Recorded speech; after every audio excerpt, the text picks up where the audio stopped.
The best of money matters. Right Business. Welcome to The Right Business, where we dive into the stories of trailblazers who dare to disrupt the status quo, find the gap in the market to find the right business. Hello, I'm Hongbin Jeong. Now, for many homeowners and businesses in Singapore, finding trustworthy and reliable repair services has always been a challenge.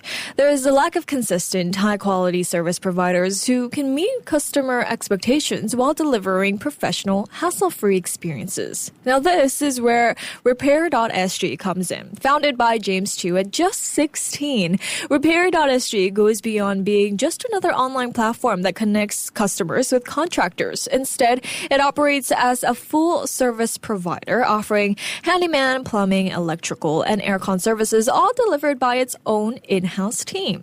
And with over 20,000 customers and $1.7 million in revenue, Repair.sg is redefining what customers can expect from the property maintenance industry, bringing professionalism, quality, and trust to the forefront.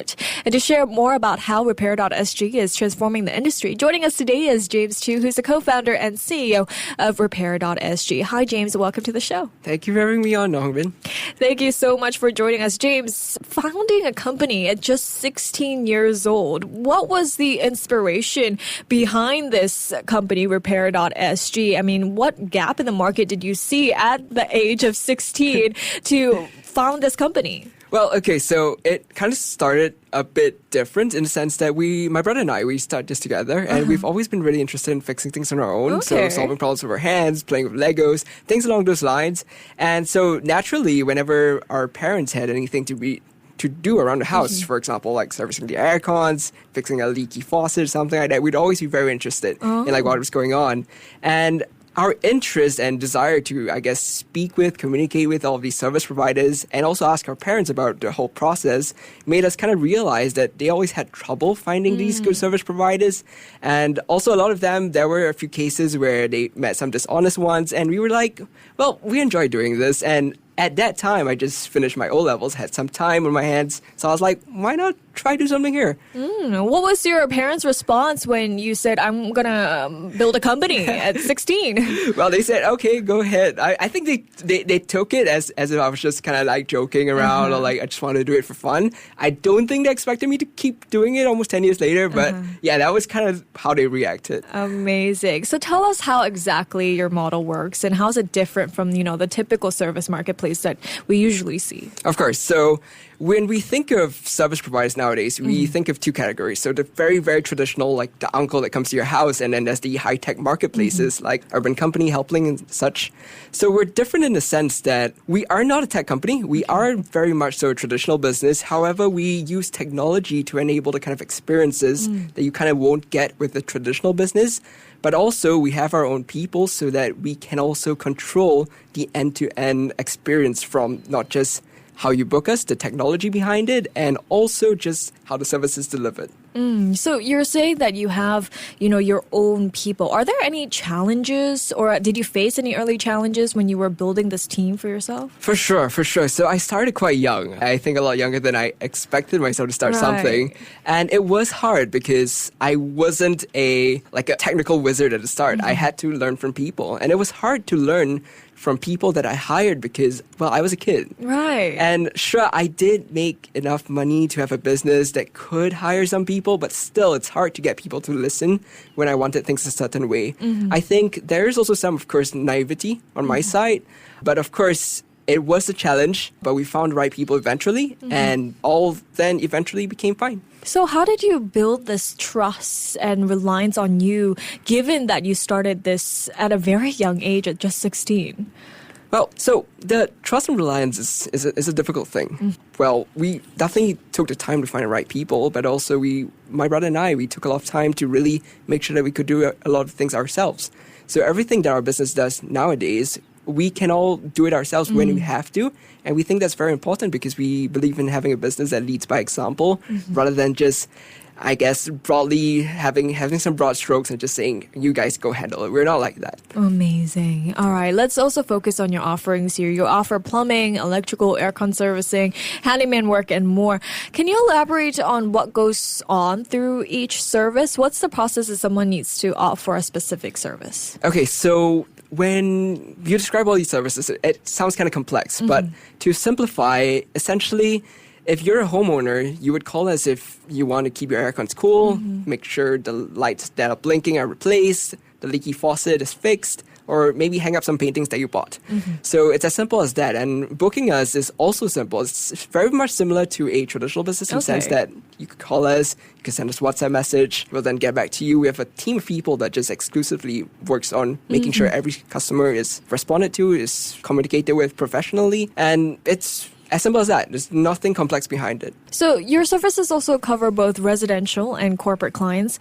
Tell us more about, your work with businesses and what kind of needs you typically support these businesses with. Businesses is kind of similar to residential, just with a few added services. So a few additional things that we can do is things like pest management. We actually got a license recently. We can also help with just, essentially, we believe that if you run a business, whether you're retail or an F&B, your place of business is a place for people to shop, place for people to spend, a place for people to do work. And we come in to just make sure that the place looks good and it's a good place for everyone to be in. Okay.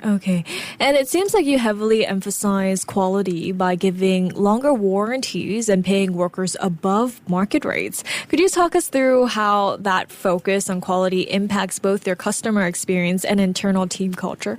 Okay, so when we pay high to market, we decided to do that because a lot of our competitors do a model such that they have lower pays but then have commission structures to incentivize more sales. But we strongly believe in having customers that we want to come back to us over their lifetime. So instead of incentivizing our workers to push for the most sales, we incentivize them to deliver the best experience. And when we do that, we get customers that come back to us. Now that we're on year 9, we have many customers that still are here. So I think that's testament to what we've done. Right. But, the home and property maintenance industry isn't traditionally known for being the most digitally forward, right? How do you think Repair.sg is modernizing or even reshaping customer expectations here then? I honestly think that we're not really reshaping experiences in the sense that when an average person, I believe, think about a business in this space, they kind of have a certain set of expectations. They go into it and then they realize that none of their expectations can be met in the sense that we're not very digitally forward. So what we really try to do is just make it such that we build a maintenance company, a property maintenance company for the current generation. And that's just all we're focused on. Okay. So as you mentioned, there's a lot of other platforms that offer these maintenance services. How do you keep competitive and stay alive in this growing market? It's quite simple for us, actually. Okay. So a lot of these platforms are platforms. They're tech companies. And when you're a tech company, your priority is the tech. We are a service company. It's important to us is taking care of our customers, not just fancy tech that's behind it. And because of that, we have built a loyal following of over 20,000 customers that use us all the time, and just because we focus on the service over everything else. Okay. Well, looking back, you started with just $30 for a domain and website hosting, but today Repair.sg has served over 20,000 customers, as you've mentioned, and hit $1.7 million in revenue. What do you think you owe this success to? Definitely my customers and my team. I say this all the time, but we have the best customers, to be honest. They really support us very much. And likewise, our team, they're just such a talented bunch of people. They really believe in the mission that we're on. And they just execute to the best of their ability. So I'm very thankful for them for it. Having grown over to 20,000 customers and hitting 1.7 million in revenue is obviously a huge milestone here. Is there a goal that you want to reach, an ultimate goal that you want to reach? We are in the property maintenance space, and as such, we take care of properties. So our end goal, I'm not sure if we'll ever reach it, but I'll try my very best. It's just, we want to take care of every property. Oh, wow. So we'll see if we get there. All the best. But what has been the response, been like from your customers and the wider market as you've grown? It has been overwhelmingly positive, for sure. I think that most of my customers can see that we're really in this to provide them value first over just making as much money as we can. And because of that, they have been coming to us so positive. Like, we just hit 900 reviews on Google. Oh, wow. So I'm really proud of my team for that. And I just love all of my customers. They're amazing. Is there a specific, moment or interaction that you had with a customer that made you realize, oh, this is the right business for me. This is where I should be headed? Absolutely. So this was actually in the early days. I kind of was a bit disheartened after a year in this business, but it was this interaction with a customer, which I was at her property for almost 2 days. I fixed up a bunch of things, and she didn't say anything for the first day and a half. But at the end of it, she came to me and she said, I was really young back then, so she was like, "Hey, little boy, I know that I don't know why you're doing this, but I love that you're doing this. I wish more people did this. And if you really enjoy doing this, I just want you to know that you've given me a lot of value here, and keep it up." It wasn't really a big statement, but that really reshaped how I thought about what I was doing back then. Because at the very start, it was more of a hobby rather than a business that I really wanted to pursue. Definitely not 9 years on. So that changed everything for me. Right. I mean, I don't really want to go back to your age, but the fact that you started this business at 16, it's incredible. So Thank you. maybe perhaps listeners tuning in who are maybe 16, or maybe they're the parents that are tuning in right now have 16-year-olds. What kind of advice do you have for, these young kids who might want to start a business just like you? Okay, this is going to be a bit cliche, but like, when you're young, you don't have much responsibilities, and that gives you the opportunity to really try and fail. So I think a lot of people tell me that starting young is not a good thing because you're young, it's hard to open doors. Right. But it's also the age where you can fail and still be in school and still have everything ahead of you. So it doesn't really matter if you fail. So just go for it. Right. That was amazing. Well, before we let you go, looking ahead as well, James, as Repair.sg continues to grow here, are there any exciting plans, new services, or initiatives on the horizon that you can share with us? What's next for Repair.sg? So the latest services we had is pest management. That one just started recently. That's more catered towards our F&B customers, but also our B2C customers. But just on a broader sense, our mission is just to take care of every property, and we hope to do that. Amazing. Well, thank you so much, James, for joining me today. Thank you for having me. Thank you. That was Zames Chew, who is the co-founder and CEO of Repair.sg. This has been The Right Business with me, Hongbin Jeong. To listen to more great interviews, download our podcasts at audio.sg or download the audio app. That's AWEDIO, audio at the App Store and Google Play.